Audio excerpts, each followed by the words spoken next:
Morning, everyone. Thanks, Chair. Also, thank you for inviting me to do this presentation.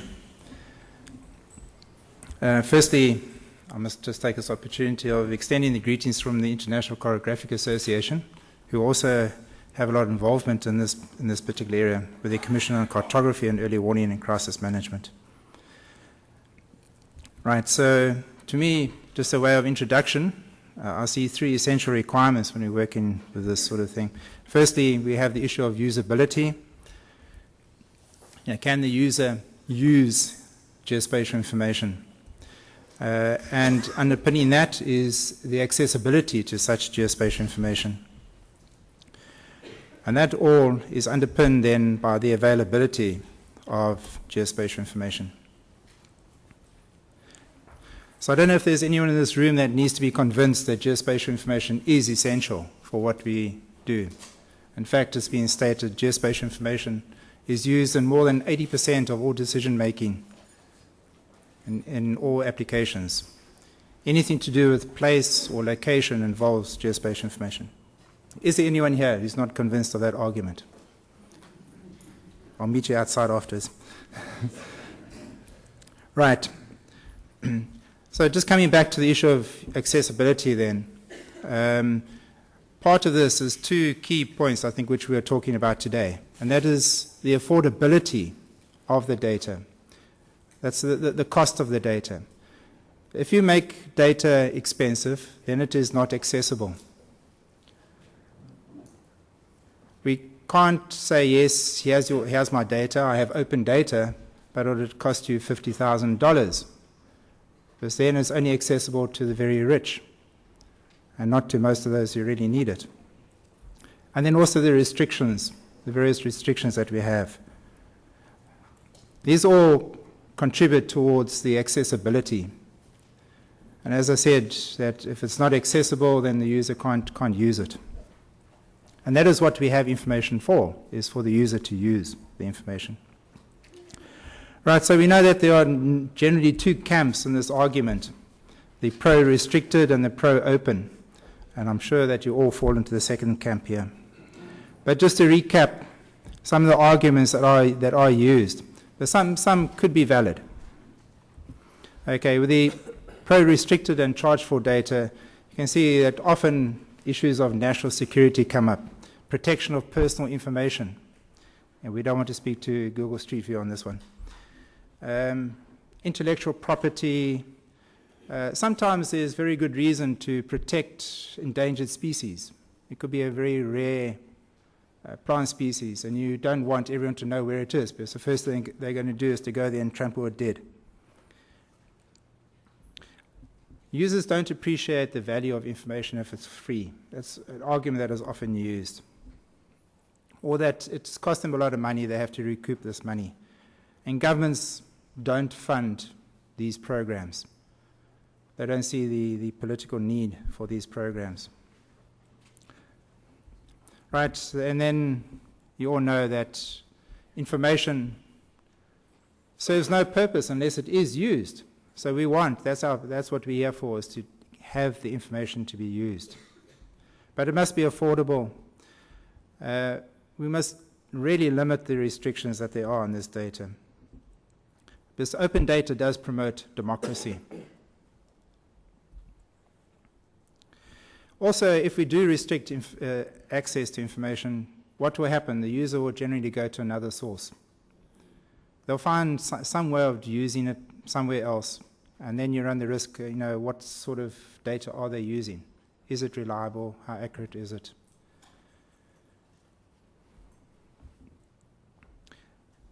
An argument that is often used as well is that data that is collected, that is paid for by the fiscus, why should the fiscus or the treasury charge for it again? That's really double taxation.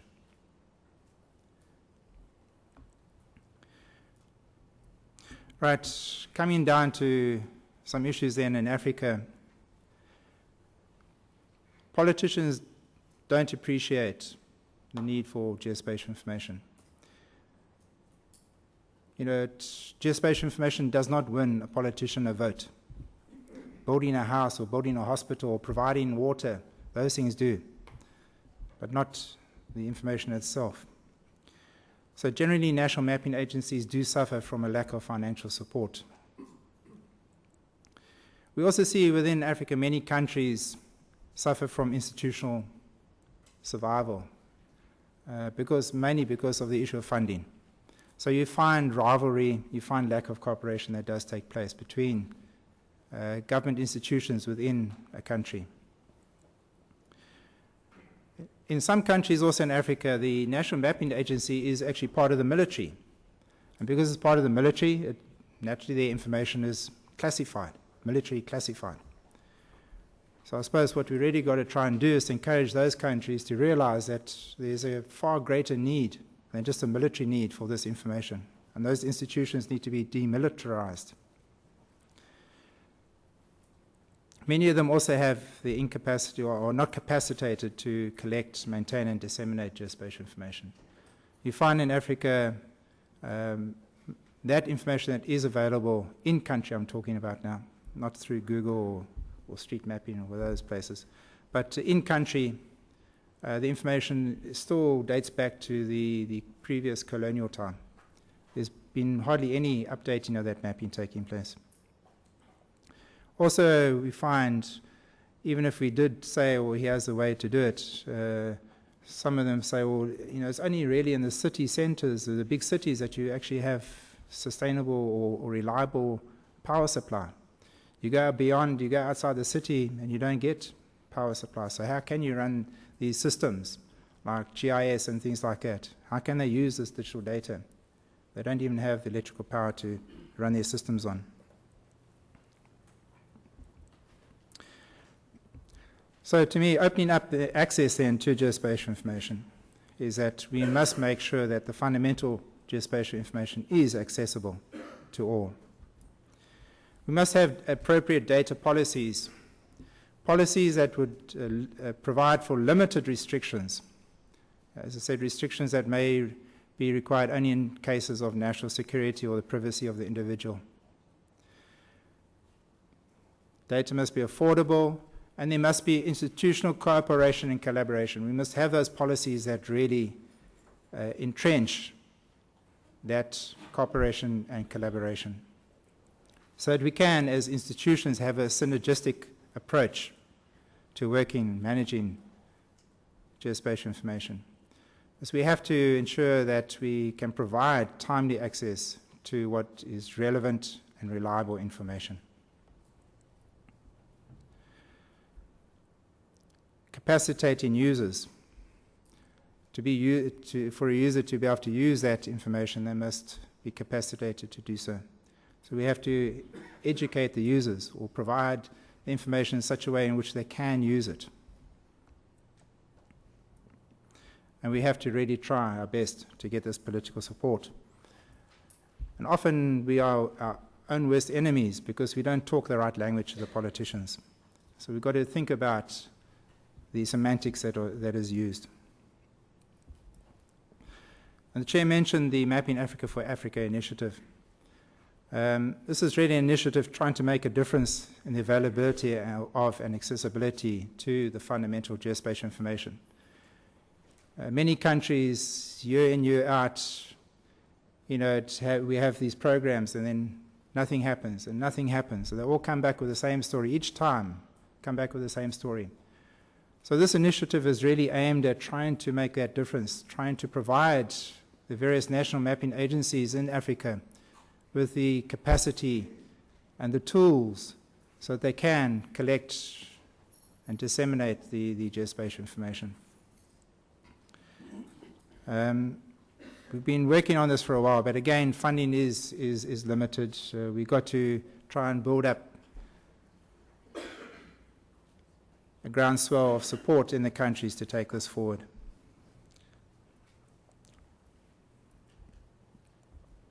Right, coming closer to then my own institution, we changed our data policy about 10 years ago to now providing for what is commonly referred to as the COFA principle, that is the cost of supply only, which means that if we provide you with a printed map, you just have to pay for the price of the paper. So you pay 12 Rand for a map. We actually found quite a number of university students coming in and buying maps, and we wondered why there's such an interest in maps by these students. So we asked some of them the one time, what do they use the maps for? So they said, maps? No, we're not interested in the map. We turn it over and you've got a blank piece of paper. These were art students. Quality paper, far cheaper than we can get at the stationery. Right. The digital data, likewise, is free. You don't pay for the data itself, the information itself. If you've got to put it onto a CD, you just pay for the blank. If you want a large volume of data, bring your hard disk, plug it in, and there's no charge to you. This is the result. Approximately a 500% increase in the dissemination of geospatial information after we changed to this policy. Right, you may say, can we be sure that there's a 500% increase in usage? No, we can't say that because sometimes people will say, give me the data, and you say, okay, what data? No, give me all. So sometimes maybe they're taking more than what they really need. But nonetheless, I think this still shows a very clear picture that what we've done in changing our data policy is to certainly make the data more accessible. Just as an example, annually we are directly from our own organization distributing probably more than 2 terabytes of digital data and about 90,000 hard copy maps. That's the sort of data dissemination that we are doing. But that's from within ourselves. We also have about 34 data distributors, including Google Earth.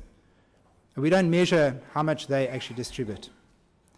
So the actual amount of data that's going out is much, much higher than what the 2 terabytes is showing. And we don't charge the data distributor. If they want to add a bit on for their own services, they can do that, but it's still affordable. Right, I can't tell you what the multiplier effect to the economy is. It's not easy really to measure it, but some studies in Europe have shown that the multiplier effect on the economy is about 1 to 100. So for government to spend $1 on geospatial information actually means $100 for the economy. Hopefully that will encourage governments to open their data. We know that the cost of saving lives and assets is even more. Right then, Chair, in conclusion, to me, there can be no justifiable reason to restrict access to geospatial information, particularly for disaster risk reduction and emergency response. Thank you.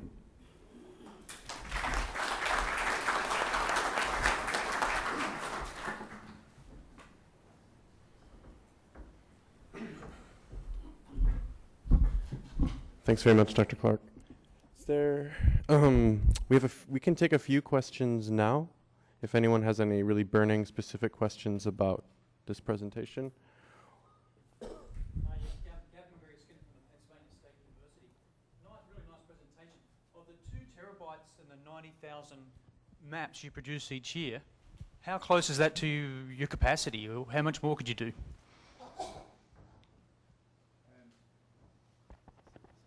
Right.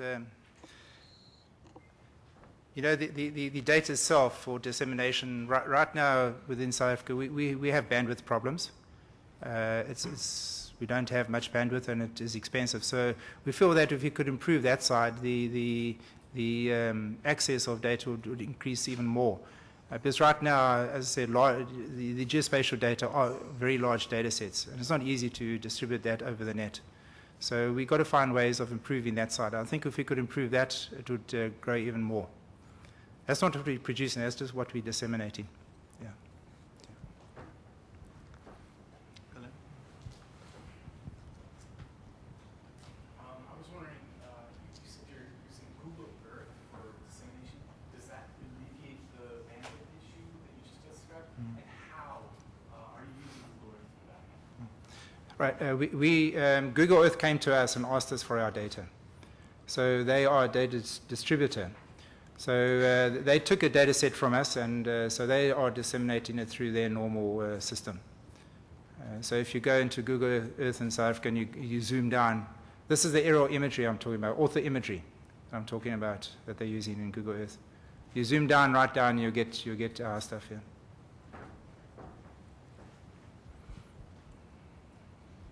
Hi, Dr. Clark. Thanks for an interesting presentation.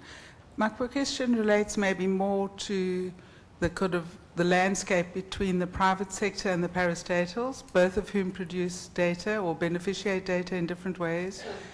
Because in South Africa, the conversation about free data is being used to apply pressure to the private sector who carry risk, and in a sense are actually competing with tax-funded business units in the parastatals and universities. So I just wondered what your view was on that, because it's a potential conflict of purpose maybe between the private sector and the public sector. Right, certainly from my side, that is my mandate. My mandate is to collect and disseminate geospatial information, or the fundamental geospatial information. So I don't see any conflict with the private sector in that respect. But I suppose in some areas, yes, private sector companies are collecting information. But to me, perhaps they should change their model. They should not be information disseminators. Maybe they should be service or solution providers rather. You can take one more question over here. Thank you. Guido van Langenhoven, Hydrology in Namibia. One question is, you make the data freely available as you collect them, but at the stage where you decide what data you will collect, what geospatial data you will collect, do you also look at what the disaster people need? Like, for instance, we need high accuracy or high resolution elevation data, and that is normally not available from the national mapping agencies. Yes, certainly we're not providing entirely for the disaster management agencies, but we should be sensitive towards all the users. And if the disaster management agencies are informing the national mapping agencies that this is their need, they need to take into consideration to see if they can accommodate that within their national mapping programs. As I said, national mapping agencies do have funding limitations, but nonetheless we do try our best to meet the needs of the users. We have digital elevation models over most of South Africa at a vertical accuracy of 2.5 meters. Great. I actually had one quick question for you, Dr. Clark. You mentioned a 500% increase in data distribution, as well as a 100-to-1 multiplier effect on the economy. And I think those kinds of arguments, and really in the ways in which making data more publicly available actually drives its use, and then all of the interesting and valuable things that can be done as a result of that use. So I was wondering if you had maybe any examples, or just from your experience here in South Africa, how exactly does that 100-to-1 multiplier play out? As I said, we haven't done a study like that in South Africa to try and determine from that, but working with some of the other government departments, we can see what value has been adding to them. For example, South Africa in their second democratic elections, they ran the whole elections based on geospatial information. And this increased the efficiencies of running an election, a national general election.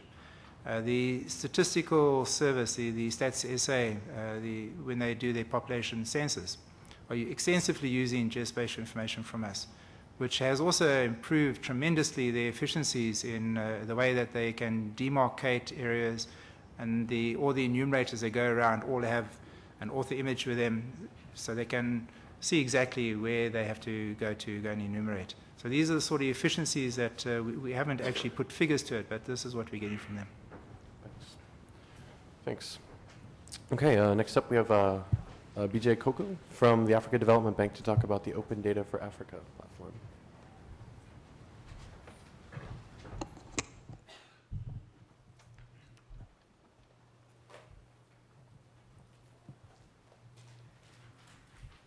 Good morning. Thank you, Chair. Thank you for the invitation to come to this conference and share with you some views on the Open Data for Africa platform. So I'm from the African Development Bank, from the Statistics Department. And you know, the African Development Bank is a lead institution in terms of providing finance to the 54 regional member countries. The bank provides about $8 to $10 billion every year to support development in countries. And in the statistics department, one of our objectives is to track development in Africa. So we track a number of development indicators based on various sources, including country sources. And so we manage these data on the 54 member countries. And these data are used to inform our policies, bank policies, and also to serve as a platform to all users on what is happening in terms of development in Africa and progress towards the MDGs, progress in terms of development. So this is a big part of our objective in the statistics department. Over the past, we have been managing a number of databases, and then these have been disseminated through hard copies, publications, statistical publications. Then we moved to having databases and then disseminating them. So in May 2010, we launched a data portal on the bank's intranet, where all the users in the bank, within the bank, or the people working in the bank, can access the data managed by the statistics department that can be used by all the bank documents and also for the staff. We also, besides the usual data portal, we also developed a number of other thematic data portals, like for regional integration data portal, food security data portal, a number of, so this also accessible within the bank. Then we moved to the internet. We generated a number of we provided this information to the whole public over the internet. That was in September 2010, and in 2011 we moved to the open data platform, where users can access not only data from the bank's data portal, but also from other users, from other providers of information on development in Africa. So the open data platform is essentially community-driven and content. Anyone can contribute data sets if you are a registered user, and you can also use dashboards and prepare dashboards and publish on the open data. It is interactive and easy to use tools for data visualization and analysis. And we are also working on some programmatic access to data that will be launched soon. So as I said, one of the main developments we did is the AFDB data portal, where you can access about 1,000 indicators, development indicators on various topics like agriculture, environment, the economy, finance, money, and all this. You can access data through dashboards. You can do your own analysis. You can save the analysis. You can query the database, and you can access data by topic, by area, for all African countries. And these data are regularly updated and maintained, and so they are directly available to users. Whereas, as I said previously, they were done for hard copy publications, and it was done on an annual basis, so there was a lot of gap in terms of preparing the information and making it available to the public. And there is also a resource center where we can, where we publish, we prepare a number of briefs, briefs and publications. These are accessible through the resource center. So all this is managed over the African, the FDB data portal. And previously, before we launched this portal, we had about 7,000 users going to our statistics page, where you had data in terms of PDF or Word files. And since we launched this data portal, now we are getting about 500,000 users every month accessing our database. So we are a lot of people who are using this data. As I said, after this, now we have moved to the open data for Africa, where people can not only access the data that is managed by the bank, but you can also access data that is freely available from other sources, the IMF, the World Bank, and other regional institutions you can access.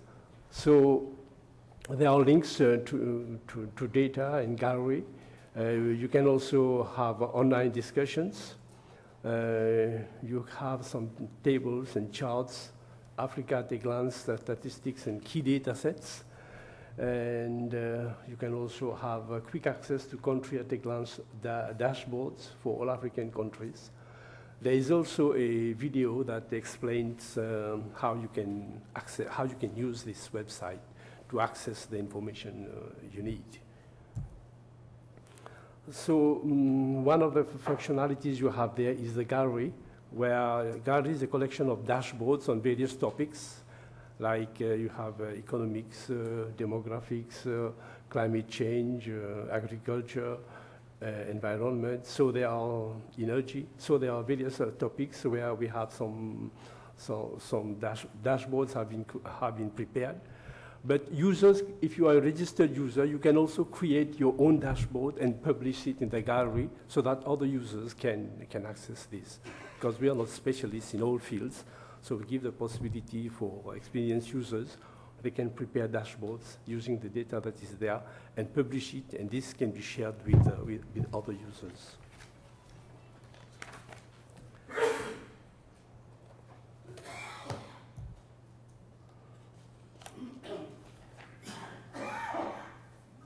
So with the open data, you can create your own interactive dashboard, as I said earlier. And when in your dashboard, you can have tables, you can have charts, you can have maps, and this is done relatively quickly. You can customize your layout, colors, and parameterize by country. And you can share with friends and publish on the gallery. So all these tools are there for use by the user. You just have to register on the open data. The data browser, all African data, you have got a number of data from different sources at a single place. It is browsable by topic, by source, or publication date. You can download in Excel, and as I said, you can also share with other users. And if you are a registered user, you can also suggest your own data set on the open data platform. It is a collaboration tool. You can participate in discussions on content and data. And you let others know your feedback by leaving comments on specific pages. So you can make comments on the data, and this can lead to improvement of the data or improve coverage of the data that is available there. So it can guide us to improve the use of the open data by the public. You can also tweet or you can access by your Google login.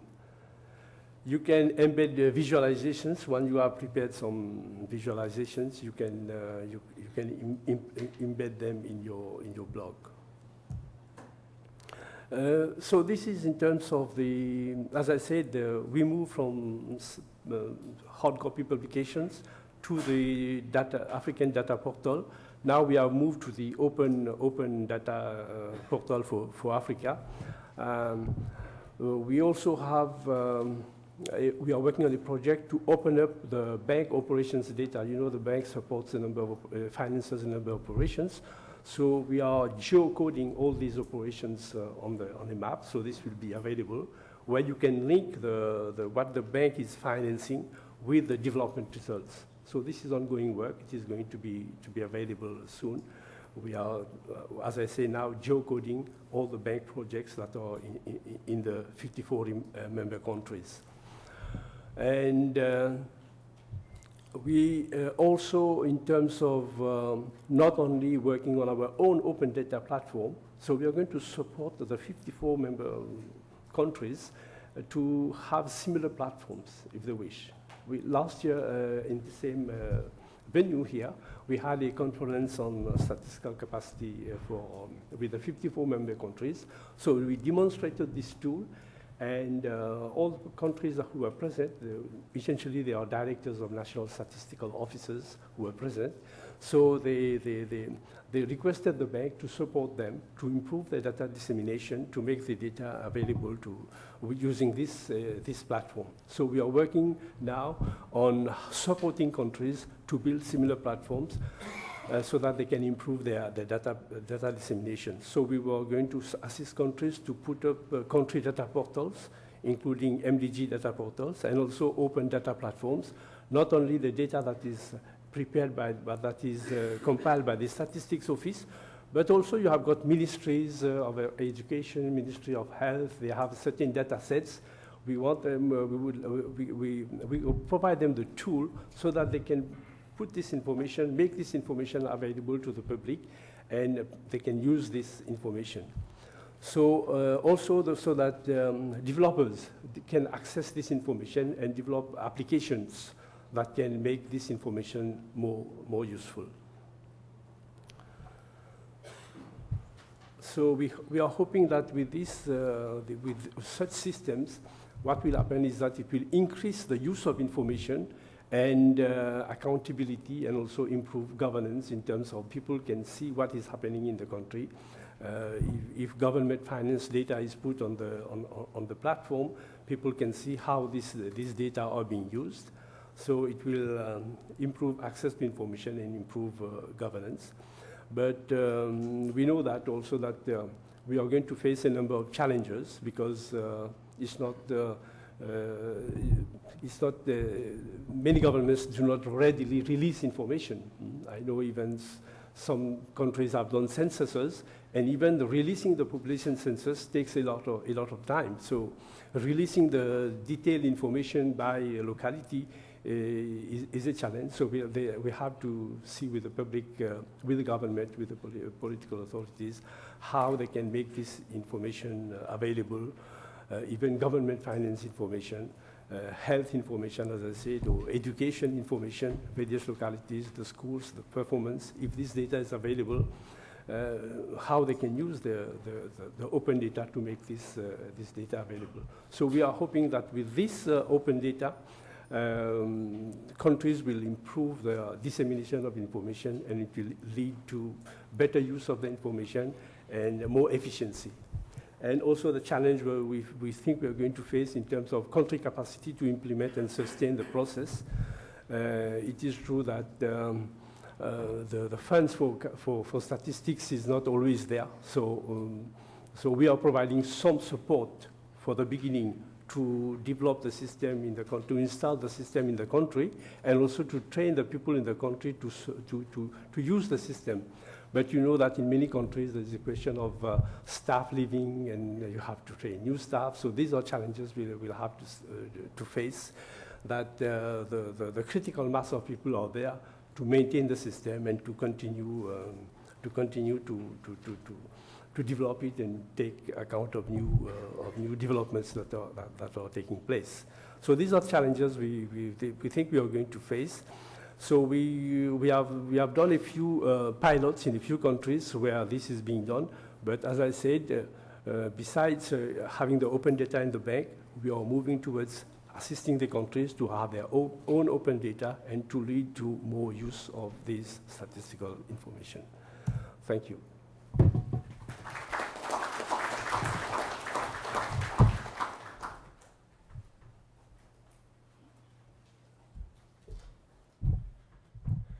Thank you very much.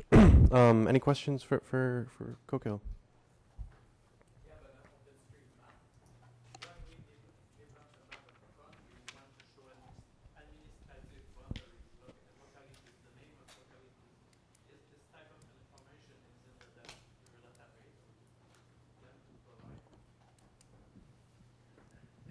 Yes, for the moment, as I said, what we have is at the regional level, it's at the African level.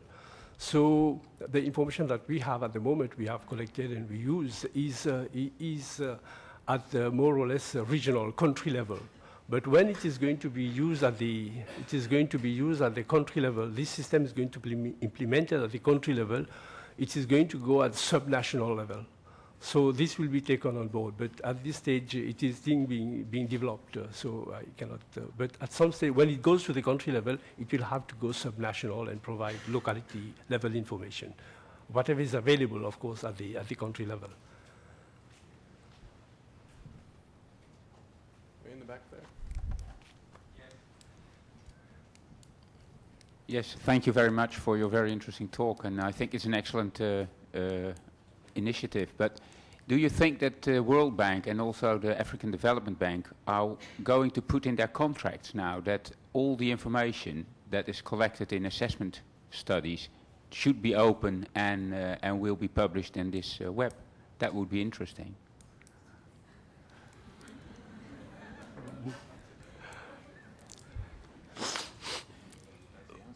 Well, I can answer for the African Development Bank,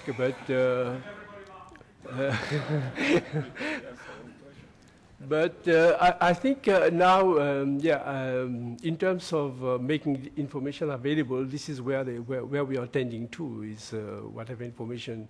I think even if you look over what has been happening over the past, even the World Bank World Development Indicators, you had to pay subscription to access it. Now all the data are open, and all institutions are moving towards that. But of course, we have to. If you go into terms of micro-level data, the household surveys and all these that are done, these are anonymized first, and then they are put in the specialized, but you have to access it through, you have to identify yourself as a registered user to access this data. So micro-level data now also is being open to users, to researchers, because the purpose of collecting data is to, but of course at the level of country level, there is still some resistance, and I think there is still some work going on in terms of anonymizing data, still some research being done, how to anonymize this data. But a number of countries have started to put this data online, the micro data sets. And we are also supporting, the World Bank is supporting in terms of the International Household Network to support countries to make this data available, the census data, surveys data available to researchers who can dig into the data and draw analysis and conclusions. Thank you. If I could just weigh in, that's a really interesting question and gets to the heart of a lot of GFDR's work that we've been doing in the open data space over the last year. Typically what we've found is that a lot of the risk assessment work that we're doing, that's not really bank data, or at least not intended to be. These risk assessments, these projects, these data collections are really done on behalf of the government and with their support. So the best we can really do, I think, and what would be better to do rather than having a firm sort of rule on what needs to go into the terms of reference is to do a better job of advocating for open data as part of our risk assessment projects, helping governments understand the value of this, helping them understand what tools are available to them to help open and share their data, and that sort of process. And that's something that we're working a lot on in GFTRR, and I think is definitely would be good to discuss that more maybe towards the end. We could maybe do one more question. Go ahead. Thank you very much. Normally, we receive many sources from data in the country through the different projects, and after the project, to collect this data, you cannot continue.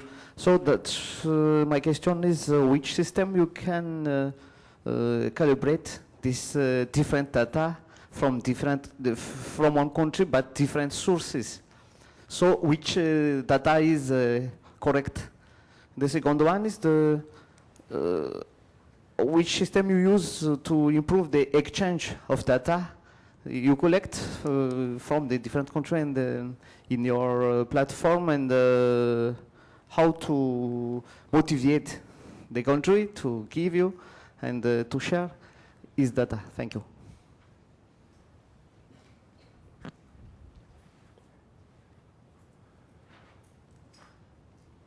Yes, so as I said, the open data will give you access to data from various sources. So it will be for the user to decide which data.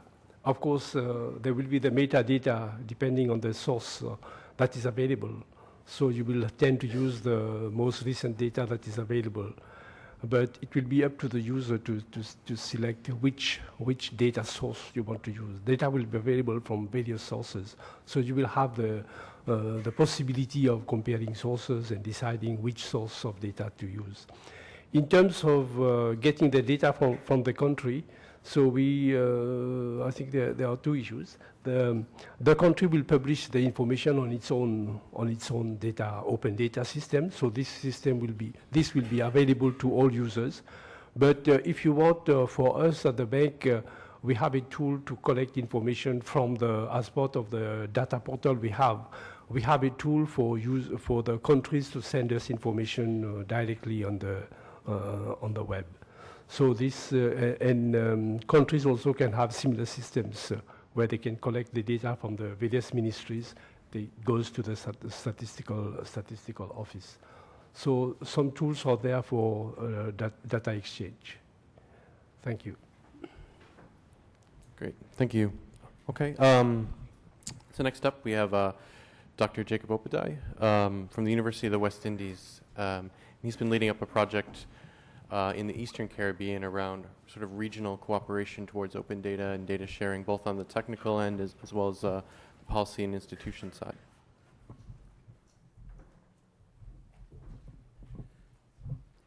Thank you, Robert. Let me first of all give you an overview of the vulnerability of the region.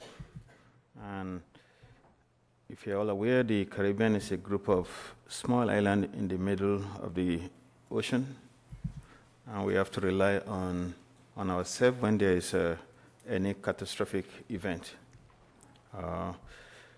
Most of the developments along the coastline still have a lot of unapproved development and squatting. Voluntary approaches to building codes, seismic activity throughout the region, high incidence and intensity of hurricane storms, low awareness of the impact of natural hazard, and the list of this goes on. In fact, the region is the second vulnerable region in the world. The impact of climate change is also very threatening to us. Sea level rise. We still have, as I said before, over 50% of our investment along the coastline. Warmer temperature, as we were told this morning by the presentation in the earlier session. Increase in coastal flooding. So we have it all. And lately we start having the incident of saltwater intrusion, increased salinity, especially in Guyana, where they have a lot of famine along the coastline. What is our need? We need to reduce the risk related to this adverse effect of climate change, and also, more importantly, to improve evidence-based decision-making on land use planning, developmental activities, emergency management that will mitigate climate risk. This morning, a lady sat next to said, the politicians don't listen to you unless somebody dies. You can't be talking about we need money for data, and where's the catastrophe? And all of this is because there is very little evidence-based argument to present your case. What is our challenges in providing data for climate change? Lack of detailed, current, and historic climate and hydrologic data. Poor level of access that we all experience. Inadequate infrastructure for data management. Is okay to say our data is free, easy to share, but how do you share it? Who bears the cost of the high bandwidth to share the data? If you say, okay, you pay for the paper, who pays for the increase in your bandwidth, increase in your capacity, with 500 increase in disseminating data. That means more staffs are needed. You need more staff, you need more infrastructure. Who pays for that? Disparity in national approaches and competence in addressing regional issues and inadequate political support for data management. I have never seen where you can put data management in your budget and anybody will approve that budget. What are the key policy questions when it comes to climate change foresighting? What we really need to be able to answer it, what has changed since? Right now we are processing aerial photographs for the Eastern Caribbean island from 1950, and we are comparing that to satellite imagery of the coastline in 2010 to see what has changed over the years. To us, that will provide us some evidence on the impact of climate change. Question like what spatial pattern has exists, and what are the drivers of the change? If we start seeing some migration from up the mountains or up the hills, we want to see what are the drivers of this change. And ability to do what-if modeling so that we can build scenarios of what happened if we change land use from here to there. To be able to answer this question, we need a lot of data that is available in the open environment. I will just share with you some of our strengths and weaknesses in terms of data management infrastructure. Our strength is that we are very friendly and cooperative GIS personnel. If you want data and I meet you, I say, hey, Donette, how are you? Fine. Jacob, go and get it. But it's based on friendliness. The friendliness is gone, you can't get it. Donette to say, Jacob, I don't want to see you again. Healthy informal data sharing, keen interest in GIS development in the region, very keen interest. There's never shortage of interest when it comes to each country wanting to improve its GIS capacity. Willingness to learn and incorporate good ideas. Relative small size of our landmass makes it a very good area for experimenting with data and GIS application. But here are the weaknesses. A lot of duplication and multiple map projection has made us very weak. Dominica alone has over 3 map projection systems, and nobody in this world can migrate them, transform them from one to the other and overlay properly. Lack of consistent data collection program. Everything is hit and miss. And in fact, most of our data collection program are induced by international bodies who think that, okay, you need data for this, this is the money. Lack of current and accurate data on vegetation and land use, and this is very important. Data on vegetation and land use is very important for climate change resilience. And because of our small size, we cannot even rely on MODIS and all those low resolution satellite imagery of 1 kilometer, 500 meters resolution. That is inadequate for our size. Lack of data management protocols and standards. Most GIS personnel or department are left on their own to come up with protocol or no protocol. And in fact, no one has responsibility to say you are responsible for making this data current and accurate. But we do have a lot of opportunities, and in the last 2 or 3 years, we've have the opportunity of using GeoNode, which provides us open access to data sharing, increasing access to training opportunities, increase awareness among funding agencies on the importance of data management. And it's only in the last 2 or 3 years you start seeing big international funded projects with money for data collection, data management. In fact, a big UNDP project that we're working on allocated as much as $500,000 for data collection. Usually, that's very unusual. But I'll tell you why it's unusual. It's because a previous project, the contractor who won the project says, I will do this, I will do that, I will do this. when they get on the site, where is the data for this? No, not available. Where is data for this? Not available. You say, okay, I've finished my work. This is my report. Thank you very much. You can imagine what the content will look like. We also have the threat, dependency on external climate model and forecast, dependency on external support for impact assessment, inability to incorporate output of climate model into our national development plan. That is some threats that we have. The Carib Geonode initiative is an attempt to move from the informal to a formal data sharing approach, so that I don't really have to be your friend, but really you are sympathetic to my need and you want to have a formal data sharing protocol. Data sharing without loss of ownership of the data, without control over loss of control over what is shared, and that is what we're talking about here. It's not a question of lack of confidentiality. If you know that the name of the person doesn't need to be shared, you remove the name of the person and you share what needs to be shared. Control on who gets what, and that's why you have to register. You register to use the system. We look at you, do some background check, and we give you access to the data. Providing credit to the data providers, these are some of the opposite of this are some of the arguments for not sharing data in the past. But with open source software like the Geonode, this becomes a non-issue. Easier access to data and products and platform for data management and data analysis. But more importantly, what we are getting to do now is creating the community of practice where the geospatial data provider are now talking to one another.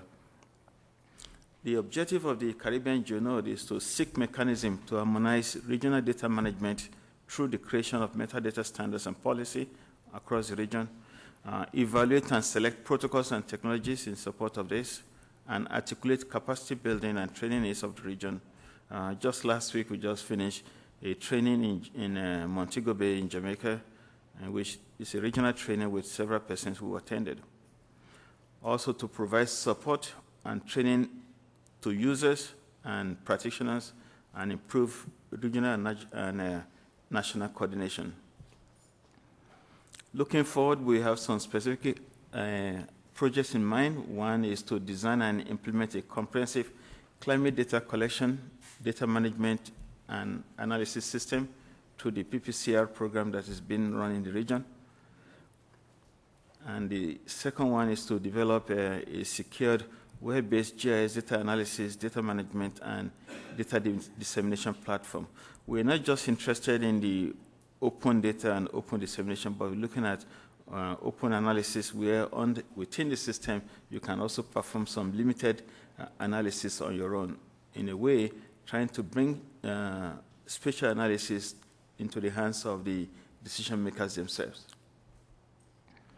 These are some of our expected output: a review of metadata policy guidelines throughout the region, development of a roadmap on policy framework, identifying partners with key regional agencies, identifying national Geonode capacity and interest to further open source integration. Actually, we are investing more in open source, and I am proud to tell you that in St. Vincent, the government is using open source for everything, including Microsoft, word processing and others.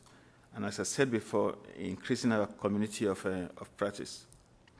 These are some of the maps that we'll be making available to the public.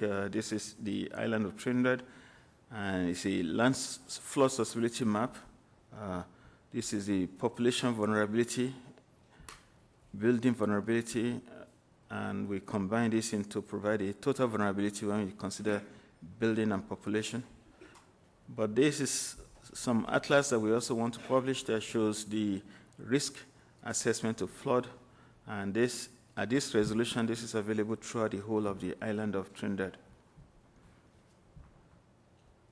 On head note, in order to effectively and efficiently manage the consequence of climate change, we need high-quality historic and current data on climate variability, as well as location and quality of our natural and physical assets, without which our climate resilient policy and action will be vague and of little impact. Thank you.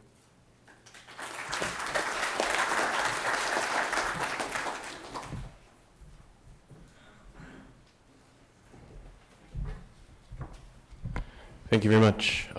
Any questions for Jacob?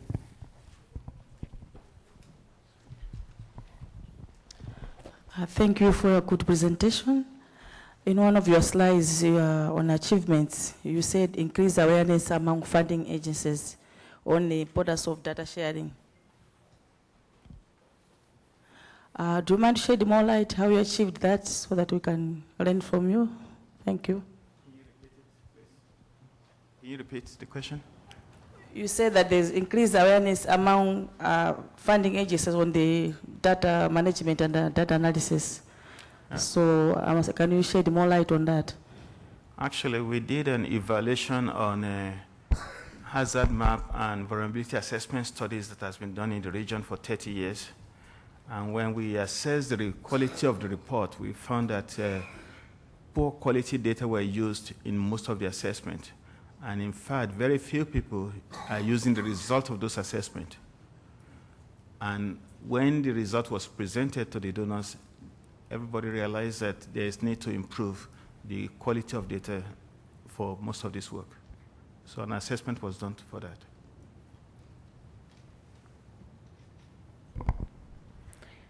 Any other questions?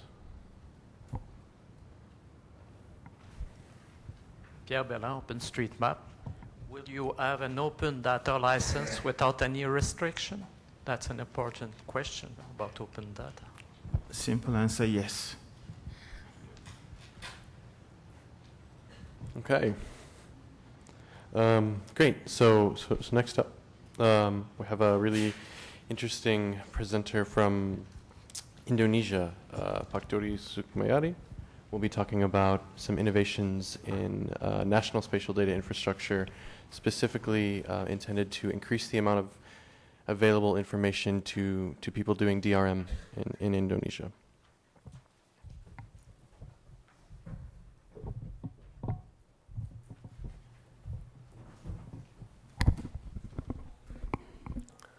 Thank you very much, Robert.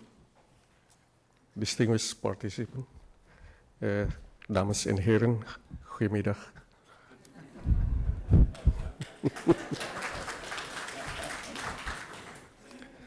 So, yeah, to commemorate our Dutch language in previous time. The presentation title is Latest Advancement, the Use of SDI for Disaster Management. This is the experience case from Indonesia Geospatial Data Infrastructure. We present, I myself, Dodi Sukmayadi, and the back side is Agung Indrajit, my colleague from BIG, the Geospatial Information Agency. We abbreviate as BIG or BIG, or maybe to BIG. Okay.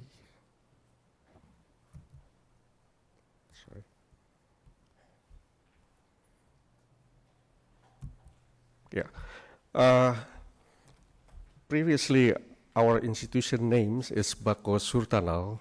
This is the National Agency for Surveying and Mapping. We have the policy as a reviewer in the field of surveys and mapping, and also the national body of trustee in field of survey and mapping and spatial data infrastructure. Now we change to Geospatial Information Agency. So we have the enlarged authority for the national organizer for topographic surveys and base mapping, and also the national body of trustee in development of thematic maps, and the national organizer for spatial data infrastructure. In Indonesia, currently we have the state law number 4. It was published in 2011. This is about the geospatial information activities with the objective to endorse the single reference for integrating geospatial information, and also to ensure the availability and access of geospatial information with accountability, and to achieve usefulness of geospatial information through cooperation, coordination, integration and synchronization, and also to encourage the use of geospatial information in government activity and people's for the daily life. So this is the law number 4, 2011, stated also about the establishment of Geospatial Information Agency and its organization. So I would like to describe a little bit about the disaster management in Indonesia. Our Indonesia area, it's quite big and a lot of natural disaster. So we can say we have the department store of natural disaster, starting from the earthquake, eruption, flood, tsunami in 2004, and also forest fire. So anything else? Yeah, thank you. So this is the fact finding about the information about the hazard area around the world, not only in Indonesia. Facing this situation in Indonesia, we established the agency of National Board for Disaster Management and also Geospatial Information Agency. So because we have many disasters, so we need to access the geospatial data. In order to access easily, completely, and so on, we need the spatial data infrastructure. So we have already established this by the name Indonesian Spatial Data Infrastructure. The need to set up this NSDI or INA SDI is starting from the local responder to support the participative mapping for early warning condition, and then mayor or city executive, governor, province executive, board for disaster management, and up to the President of Republic of Indonesia. Now the situation room and the President of Republic of Indonesia, we have the something like command center completed with geospatial data and also the large bandwidth internet system in VPN mode through access to our office in order to extract and display geospatial data for planning based on spatial activity and also for decision making. This is the idea of INA SDI. There are 5 pillars of SDI, starting from fundamental data, law or regulation we have already established, institutional participation. We have already connected with 10 institutions, government institution, and in the future, still under ongoing progress, we have to connect 500 regional area, including 33 ministries, and the technology also there by using GIS technology, internet technology. Simply we can say Geo-ICT technology also implemented. And the important thing is to increase the capacity and capability of the human resources who are dealing with this geospatial data. So we generate this an SDI philosophy. It's quite complicated for this diagram, but anyway, the data should acquire once and then manage together, share together in order to support many utilization, not only for the commercial activity and also for disaster matters. This is the technical foundation that we utilize to support this activity, starting from the commercial base, such like the, say, Esri product, up to the open source system. This is the architecture design has already implemented in our office to connect any institutional as a participant, and also to connect the other network in order to share geospatial data in such way. Of course, we have to make a constellation, such like the private network among the government institution, and also to provide any community by using the internet-based, the open internet-based network system. And in BIG office, we develop and establish and develop the data center, geospatial data center. INA-SDI now currently have a growing member. There are many government institutions connect each other, and they can share the geospatial data without copying each other. It just publish their service address, and we use the GeoPortal. If you go to the S3 booth in the exhibition, you can see about the portal. We adopt this portal, and we made a cooperation with S3 company in order to develop this portal in such way to support the simple spatial analysis without, by accessing the data and so on and so on, without further investment from the user in GIS software. So this is the other distributed network node. So we have to support 57 ministries, 33 provinces, and 500 regencies. This is the interface of GeoPortal, INA-SDI application by the name of INA GeoPortal. So this is, we can say, one map, one solution for the nation. By this interface, we can search and discover, integrate, analyze, share, produce the maps, publish the geospatial information, and also access via mobile device.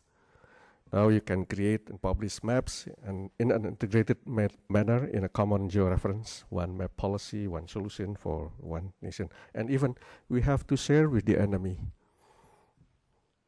It's quite wonder, isn't it? Former terrorists in Indonesia, they use our data, exactly. Even GPS. But we can compete and defeat them. Thank you for the our military. So this is the interface. Once you click, there are many surfaces. You can select, you can display the data content without copying, without loaning the data, and so on. And then display, and we can put our data overlay through this interface. This is the example. For instance, you make a GPS tracking. Once you save in GPX format, just drop and drag in the windows, and immediately we can display the track and even the point. So this is to facilitate the community during the disaster condition. For instance, collect the damaged building. Immediately we can display the damaged building directly on this portal and save it in the maps with the specific background of the maps, and then publish immediately. Is it classified maps to be published or open to public domain?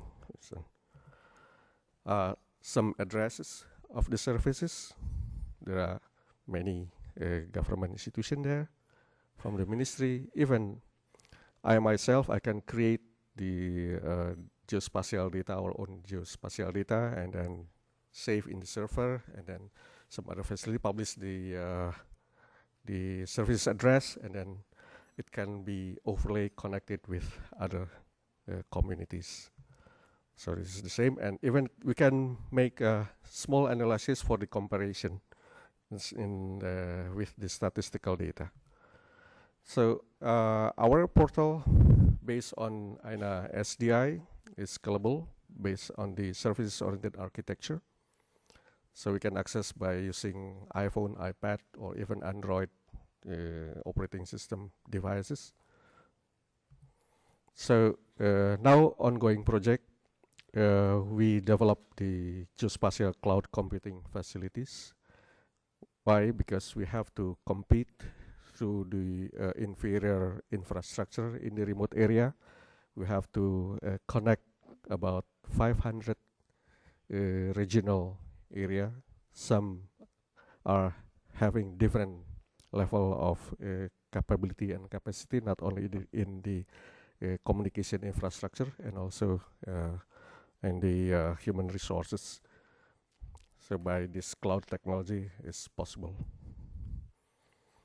So it comes to the summary that spatial data infrastructure plays important role in supporting decision making fastly, effectively in government business. Geospatial data and information that accurate and up-to-date able to represent current situation of certain location and to determine level of quality of decision in all level of governance.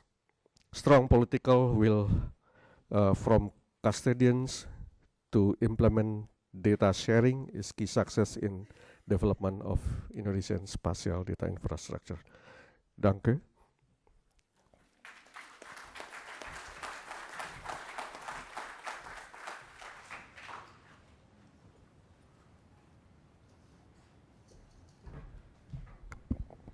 Okay. Any questions for Pak Dodi? I have one. Pak Dodi, one of the things that was really interesting to me, and that we discussed also a little bit yesterday, was your comment around we have to share with the enemy.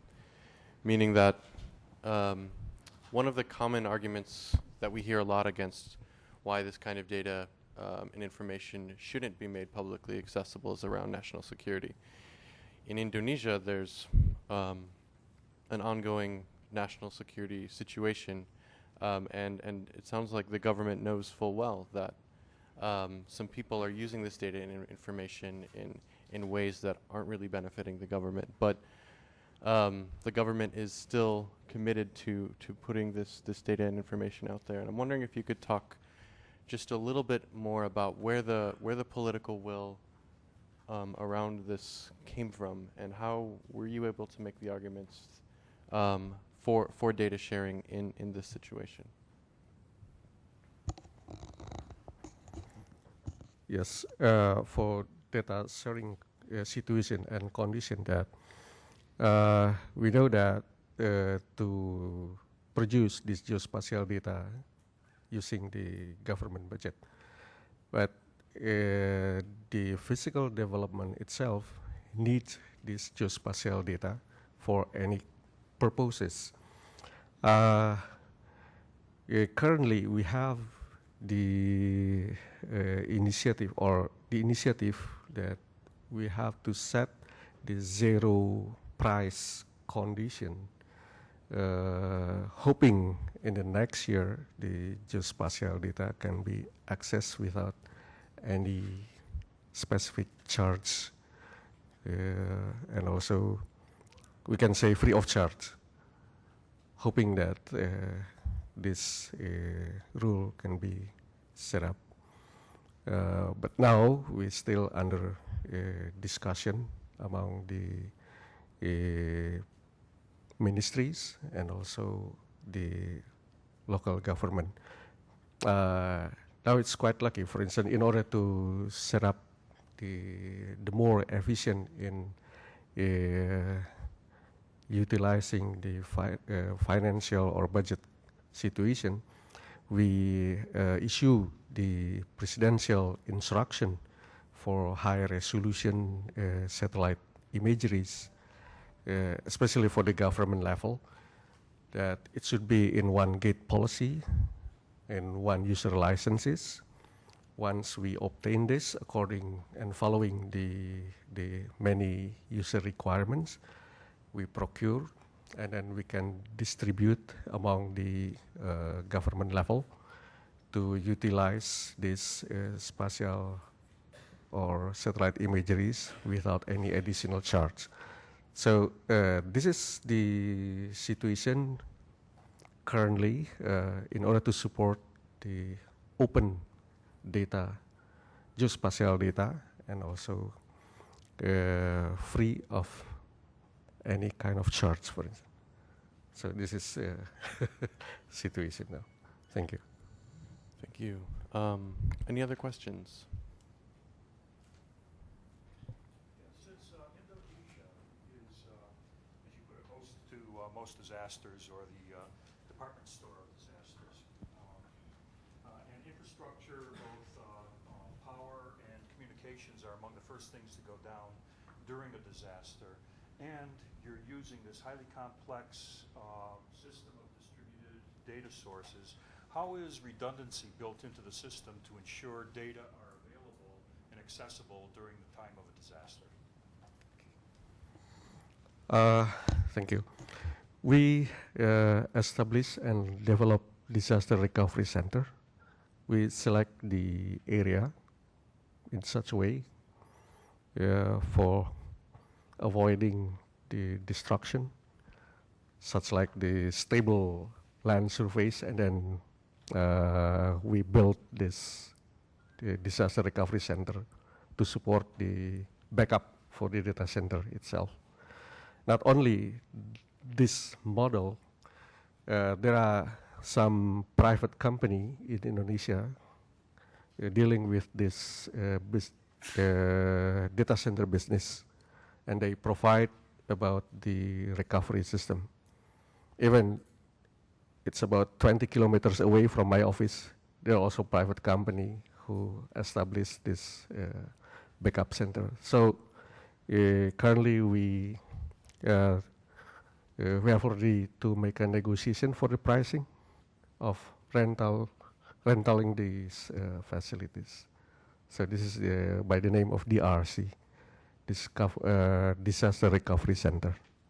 Thank you.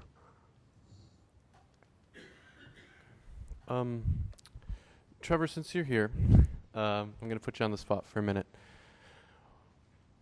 This has been, for me, a really interesting session on the supply side issues of open data. And if you're at the open data session at the last Understanding Risk conference, I think it was a little bit more hand wavy and a little bit more looking at like these neat whiz bang applications that can be built on top of open data. Because I think at that point we were still kind of making the case for why open data is relevant to DRM. And I think based on what we've heard today and based on a lot of the conversations we're going to have over the week, I feel we've made that case pretty well. And this session today was really interesting to me to really get into the details, okay, of how do we do this now? How do we implement this? So it's been a relatively supply side sort of conversation, but we have Trevor Dew here from the Australia-Indonesia Facility for Disaster Reduction, who's doing some very interesting work using a lot of the data that's becoming open in Indonesia, and is leading a session this afternoon where we'll get to see some of the tools and the applications that are being built using it. So if you could maybe talk a little bit about your experience and then give a plug for your session, that would be fantastic. Always happy to plug my session, obviously. So I think within Indonesia in particular, we're seeing this very, very strongly, that the relationship between Badan Informasi Geospatial, so BIG, and the Disaster Management Agency has really started to evolve. You can see it's been formalised, they're connected into the SDI. And the reason for that is because the Disaster Management Agency is recognising that planning, preparing for, responding to and mitigating disasters, they need a much richer understanding of what the impacts of disasters will be. So base data sets just on where do people live, where are the buildings, roads, houses, schools, hospitals is critical to part of the Disaster Management Agency's approach to actually working right down at district government level to undertake contingency planning, to undertake big processes where they draw together every line ministry at a district government level, and all of that has to be based around a conversation, and that conversation now is having rigorous hazard information from Indonesia's science agencies being combined with this definitive authoritative data coming in from BIG to actually give them something to talk about, a realistic scenario to prepare themselves for and to engage with their parliaments. So it's become an incredibly valuable tool to actually drive the whole mitigation process, both in the information it gives, but also in the ability to have something tangible to actually discuss, plan and prepare for. In a blatant plug, we'll actually see 4 different ways of using that sort of open data in the next session at 2 o'clock this afternoon, where we've got examples both from South America, from El Salvador, from Indonesia, from the Pacific, and also from Yemen, where different groups are articulating the problems that they're trying to address and exactly how both open data and new technologies from crowdsourcing through to open source geospatial analysis is allowing them to do that. Thanks, Rob. Okay. I also wanted to, while we're plugging things, there's many of you know there's going to be a couple of technical trainings later in the week. That will talk a little bit more about some of the tools that that help facilitate these kinds of projects and the kinds of projects that Trevor's talking about. So on Thursday afternoon, I believe it is, there's an OpenStreetMap training. And that's a really exciting, OSM and crowdsourcing is a really exciting source of open data. It's a really exciting way of involving a broader section of the population in creating geospatial information. So that's going to be happening on Thursday afternoon. And then Friday, there's a joint training with GeoNode and SAFE. GeoNode is a open source tool that most of you guys are familiar with, but allows for sharing and opening geospatial information. And then SAFE is a tool, or InnoSafe as is being developed in Indonesia, is a tool to, again, how do we then take this open data and really help decision makers use it and make it more actionable. And I think that's going to be, moving forward, that's going to be how we, to me, one of the key ways in which we bolster and we reinforce the open data movement in the DRM conversation is now that we've got enough interest in the general principle and the general idea of yes, data should be open, very quickly moving to showing real examples and real case studies of how that data is actually being used to improve DRM. And so again, that's the session this afternoon, and that's a really important part of this whole conversation. Question this side. Go ahead. I have a question. How have you solved the software license costs as a restriction? Excuse me. How have you solved the software license cost as a restriction for local governments to get to geospatial data? Jacob, do you want to, you spoke to that a little bit in your... I think there's a lot of open source software these days, apart from the GeoNode, which is a tool for sharing data. There are, I can't get some name now, but there's some very powerful GIS tools that are open source. It's just that in going to the open source, you have to make sure that you have at least one or two persons who can do some of the coding in-house. But I think that is one way to go about it, go for the open source software. Because the concern of the high cost of maintenance is what made us to go to GeoNode. The open source doesn't... The software license costs are very high. No, GeoNode, for example, doesn't have any cost. No cost at all. It's free. Okay. Yeah, so one of the benefits of open source software is that it's free. There's no license costs. But I think another one that's overlooked, but that the Caribbean project is also doing very well, is because the software is open source. It can be what that means is there's a community of people that are around it, making changes, working together to make the software better. And so one of the really exciting things about engaging in open source software projects like that is the ability to work with other people that are also using the software, that are also improving it, to discuss as a community what features we want, what the development roadmap should look like. And that's another benefit of open source software that, besides just being free, besides not just having license costs. Besides the open source software, there's also web map services, where the user doesn't actually need to have the data on their own system, but they're getting the service over the internet. Okay. Any other questions, comments before we go to lunch? I can comment for these licenses. Thank you. So for the BIG, National Agency for Geospatial Information, we use combination for the core purposes, we use the commercial base from Esri product. And then for the rest, such like regional government, we can use the open source. So we combine together in Indonesia condition, situation. Yes, yes, yes. So that's why we purchase many user licenses, put into server, and then we introduce the cloud technology. So anyone can access by using ebook or ultrabook without any further investment through the software. And then by using capability of the portal, there is a simple GIS analysis that introduced in the interface, so they can do such a lot. Yeah, thank you.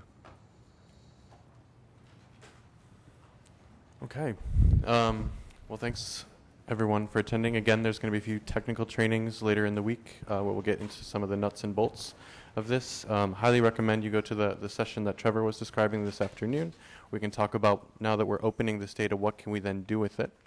And before we go, I think we should give a big round of applause to our excellent panelists. And thank you all for coming.